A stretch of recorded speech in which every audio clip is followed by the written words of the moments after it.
Hi friends, ഞാനൊന്ന് പറയാൻ പോകുന്നത് 2 ദിവസം മുന്നേ നമ്മുടെ സിജോയും ജിൻറ്റപ്പനുമായിട്ട് വർത്തമാനം പറയുകയാണ്.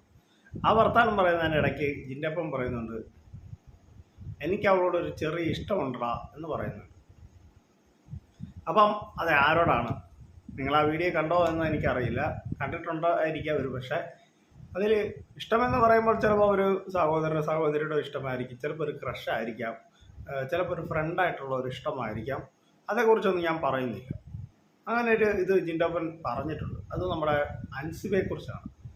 അൻസിബയെ ചെറിയൊരു ഇഷ്ടമുണ്ടെന്നാണ് സിജോയോട് ജിൻറ്റപ്പൻ പറയുന്നത്. പക്ഷെ അത് നിങ്ങൾ വീഡിയോ മുഴുവൻ കാണുക, അല്ലെങ്കിൽ എന്നിട്ട് വന്നിട്ട് കമൻറ്റ് ഇടരുത്, അവൻ അങ്ങനെ പറഞ്ഞു ഇവരിങ്ങനെ പറഞ്ഞു. നിങ്ങൾ ഹോട്ട്സ്റ്റാർ കയറി ഇതൊന്ന് സെർച്ച് ചെയ്താൽ മതി, അങ്ങനെ ഒരു വീഡിയോ അവിടെ കിടപ്പുണ്ട്. ചില ആളുകളുണ്ട് വീഡിയോ ഒന്നും കാണാതെ ഇത് വന്നിട്ട് നമ്മളോട് വന്നിട്ട് ചുമ്മാ പറയുകയാണ്, അങ്ങനെയാ ഇങ്ങനെയാന്നൊക്കെ പറയുന്ന ആളുകളുണ്ട് നമ്മുടെ ഇവിടെ.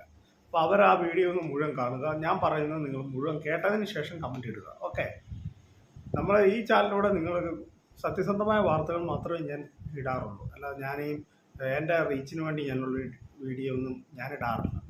അപ്പോൾ നിങ്ങൾ വീഡിയോ മുഴുവൻ കണ്ടതിന് ശേഷം മാത്രം എനിക്ക് കമൻറ്റ് ഇടുക. ഓക്കെ, അപ്പോൾ അങ്ങനെ അത് ഏത് ഇഷ്ടമാണെന്നോ അത് നമുക്ക് പറയേണ്ട ആവശ്യമില്ല. അത് ജിൻറ്റപ്പൻ അത് വെളിപ്പെടുത്തിയിട്ടുമില്ല. ജിൻറ്റപ്പൻ്റെ ഇതാണ്, അത് ഏത് ഇഷ്ടമാണോ അതെന്തോ ആയിക്കോട്ടെ. പക്ഷെ പുള്ളി ഒരു സഹോദരിയുടെ ഇഷ്ടം തന്നെയായിരിക്കും എന്നാണ് എനിക്ക് തോന്നുന്നത്. പുള്ളിക്ക് 44 വയസ്സുള്ള ആളാണ് ജിൻറ്റപ്പൻ.